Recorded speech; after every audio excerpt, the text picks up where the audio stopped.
नमस्कार। आज बात करेंगे शरद ऋतुचर्या के बारे में। वर्षा ऋतु के बाद शरद ऋतु आती है।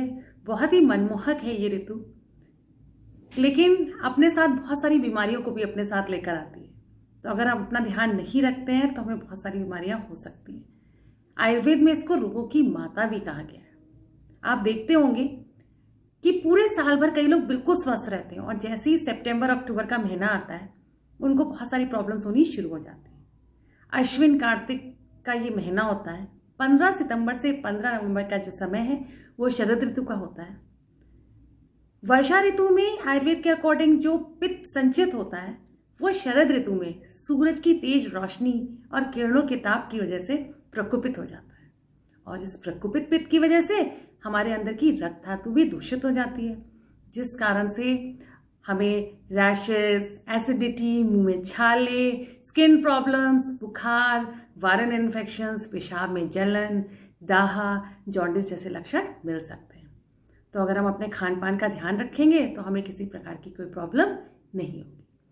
तो हमें क्या करना चाहिए जिससे कि हमें पित्त को हम कंट्रोल में रखें। तो सबसे पहले बात करते हैं हम अपने आहार की, किस तरह का हमें डाइट लेना चाहिए। मैंने बताया कि इस मौसम में पित्त जो है प्रकोपित हो जाता है, तो हमें पित्त शामक आहार लेना है। पित्त शामक आहार कौन सा होगा? मधुर, तिक्त और कषाय रसियो।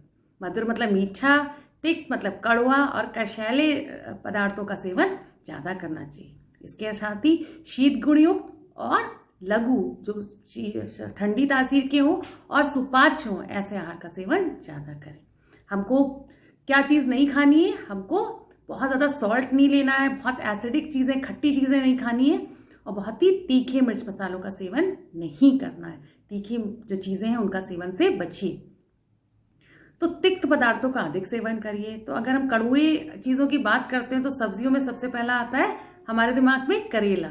तो करेला प्रतिदिन नहीं लेना है आपको। करेला, नेनुआ, तरोई, लौकी, हरी पत्तेदार सब्जियां, कद्दू, इसके साथ ही आप कच्चे केले की सब्जी, केले के फूल की सब्जी खा सकते हैं, सहजन की सब्जी खा सकते हैं। ये बहुत ही अच्छी होती है। फलों में आप सीताफल बहुत अच्छा शामक है, इस समय आता है। चीकू, पके हुए केले बहुत अच्छे आते हैं, आप उनका सेवन कर सकते हैं। दूध से बने हुए पदार्थों का सेवन करिए। दूध, मक्खन, मलाई का सेवन करिए। जिनकी डाइजेशन बहुत अच्छा है वो रबड़ी, खीर, श्रीखंड का भी सेवन कर सकते हैं। इसके अलावा अनाज में आप गेहूँ, जौ, ज्वार, इनकी रोटी, चावल, दालों में मूंग की दाल बहुत सुपाच्य होती है, आप उसका सेवन कर सकते हैं। तेल में अगर बात करें तो घी में बना हुआ भोजन बनाइए।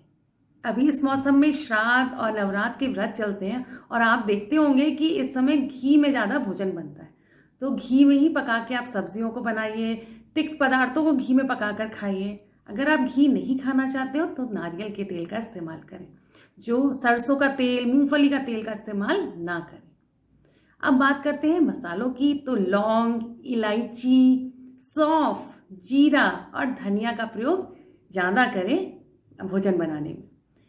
गरम मसालों से बचिए। दालचीनी, जो काली मिर्च थी, तेज पत्ता था, इनको मत डालिए क्योंकि ये पित्त को और प्रकोपित कर देंगे।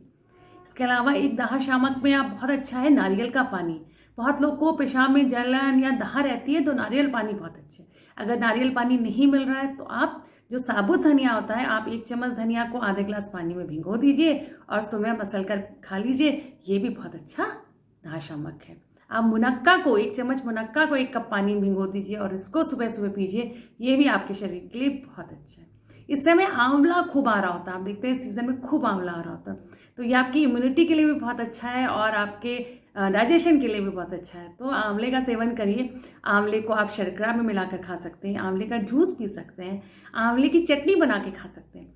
कई लोगों को अचार खाने की आदत होती है, तो इस मौसम में अचार नहीं खाने हैं। आप आंवले की चटनी बना के प्रतिदिन खाइए, बहुत अच्छा है आपके लिए। इसके साथ ही आप हरण का चूर्ण मिश्री के साथ मिला के रात को सोते समय लीजिए। डाइजेशन भी अच्छा रखेगा और एज अ टॉनिक काम करेगा। इसके अलावा आप एक पाउडर बना सकते हैं। धनिया पाउडर, सौंफ पाउडर, आंवले का पाउडर और मिश्री, इसको समान मात्रा में बना लीजिए। आधा चम्मच सुबह, आधा चम्मच शाम खाइए। ये आपके डाइजेशन के लिए भी बहुत अच्छा है। 1 चम्मच आप इसी पाउडर को रात में भिगो के आप सुबह भी इसका पानी ले सकते हैं। ये भी आपके लिए बहुत ही अच्छा होता है। तो ये जो छोटी छोटी चीज़ें हैं, अगर आप अपनी डाइट का ध्यान रखेंगे तो आप इस ऋतु का पूर्ण आनंद ले पाएंगे। दूसरी चीज़ पे आते हैं कि हमारी नींद कैसी होनी चाहिए। तो इस समय दिन में बिल्कुल भी नहीं सोना है, रात की ही प्रॉपर नींद लीजिए। 7 से 8 घंटे की प्रॉपर अगर आप नींद लेंगे तो आपका डाइजेशन भी ठीक रहेगा, एब्जॉर्प्शन भी ठीक होगा, और जो मल पदार्थ है वो भी ठीक से बाहर निकल पाएंगे। तो दिन में सोने से क्या होगा, कफ धातु भी दूषित हो जाएगी और आपका डाइजेशन और स्लो हो जाएगा। तो रात की ही प्रॉपर आप नींद लीजिए। दिनचर्या की अगर हम बात करें तो सुबह उठिए समय से और योग व प्राणायाम करिए। रात को जो चांदनी रात होती है उसमें टहलिए, विचरण करिए, ठंडी जगहों पे जाइए, तालाब झील के किनारे बैठिए, पार्कों में बैठिए। पार्कों में इस समय खूब फूल, आपके घर में भी अगर देखते होंगे तो इस समय हर श्रृंगार के बड़े सुंदर फूल खिलते हैं, और भी जो फूल हैं वो खिले हुए होते हैं, तो उनको सूंघिए। ये भी बड़ा अच्छा आपके शरीर और मानसिक स्वास्थ्य के लिए है। उसकी एरोमा को फील करिए। इसके साथ ही आप इसकी माला धारण कर सकते हैं, गजरा पहन सकते हैं। ये भी आपके स्वास्थ्य के लिए बहुत ही अच्छा रहता है। उपटन लगा सकते हैं, नारियल के तेल की मालिश कर सकते हैं इस मौसम में, तो ये भी आपके लिए बड़ा अच्छा रहता है। लेकिन तेज धूप में नहीं निकलना है। शरद ऋतु में सूरज की जो तेज धूप दिन में बहुत रहती है, उसमें जाने से आप बचिए। इसके साथ ही सुबह और शाम को आप देखते होंगे हल्का सा ठंडा रहता है, तो बहुत ज़्यादा पतले कपड़े ना पहन के हल्के से थोड़े मोटे कपड़े पहनिए, तो इस ऋतु के लिए अच्छा रहता है। एक बहुत इंपॉर्टेंट चीज़ है वो है कि आप जैसे देखते होंगे दिवाली में हम पूरे घर की सफाई करते हैं। साल भर में आप रोज करते हैं, लेकिन दिवाली पे विशेष रूप से पूरे घर की सफाई होती है। इसी प्रकार से शरद ऋतु एक ऐसा मौसम है जिसमें विशेष रूप से हमें अपने पूरे शरीर का सफाई करनी चाहिए, जिसके लिए आयुर्वेद में पंचकर्म जो विधा है वो बहुत अच्छी है।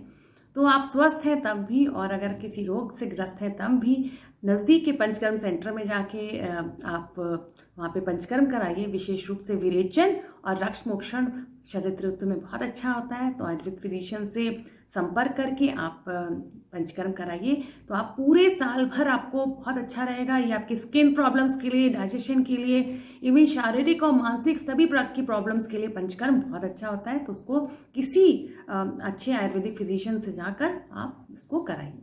तो इसी कामना के साथ कि आप इस ऋतु का पूर्ण आनंद लेंगे, अपने आहार, नींद, दिनचर्या का ध्यान रखेंगे, ऋतुचर्या का ध्यान रखेंगे, अपना और अपनों का ध्यान रखेंगे। नमस्कार।